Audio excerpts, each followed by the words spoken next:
Hey guys, I'm going to be showing you how to do a door reversal on our Electrolux dryer today. As you can see, our dryer is actually a right-hand swing. So we're going to reverse the door on this so that whenever you open both doors, the consumer is going to be able to easily transfer the load from the washing machine over to the dryer without the doors being in the way.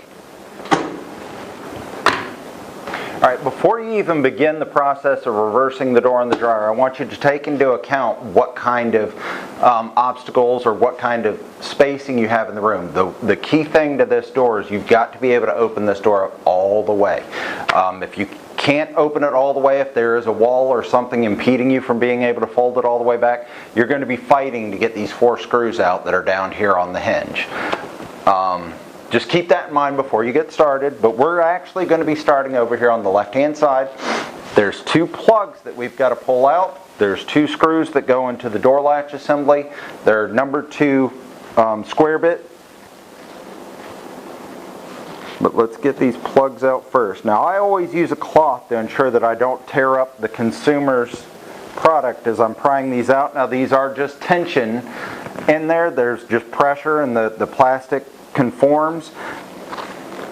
If you pull one off the first time and it goes flying across the room, it's okay. Just keep an eye on where it goes. Find it and set it aside. Don't dispose of those. You are going to need those whenever it comes to reversing the latch to the opposite side. Now, like I was saying on the latch, it's a number 2 square bit screw. There's 2 of them.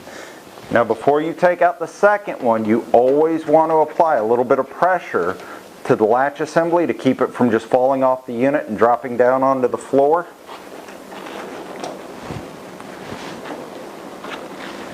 And there we go. Now we can move to the hinge side. Now we're going to remove the door assembly itself.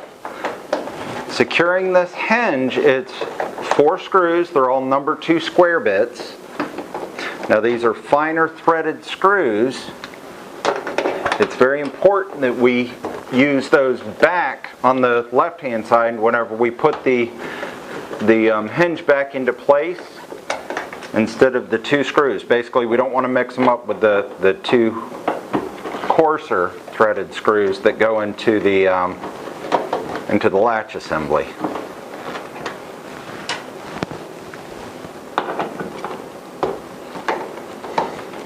This is number 4. I'm going to apply a little bit of pressure here to the top using my thumb so it doesn't, that's a lot of weight to be putting on our front panel.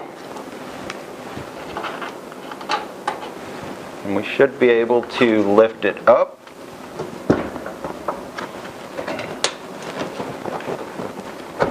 And off. So you'll notice on the hinge assembly it's actually got a hook on both sides. That is for this process because it hangs from one of those 2 hooks depending on which side you put it on. Now one thing I want you to remember whenever you're putting it back on here is we are never going to leave the door just hanging on that one hook. Right now I'm using my right hand to actually apply pressure because we do not want to damage this front panel. It really needs to have at least one other screw in here securing it before we can actually release it. And now you're going to find in this process, since this side has never been used, that it's going to be tough at first to get these screws inside of there, these fine thread screws. Alright, now we're going to go ahead and install our door latch assembly back on. We're going to use our 2 number 2 square bit screws.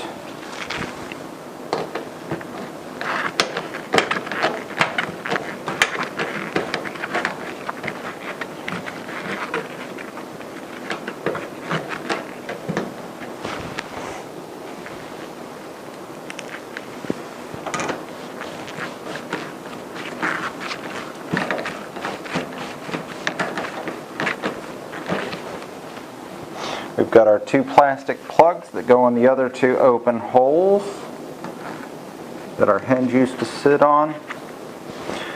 Anytime I do the door reversal, we're going to be checking our pretty good contact. I like that. But as you can see, now both of our doors aren't going to encumber our consumer as they're trying to move their items from one to the other.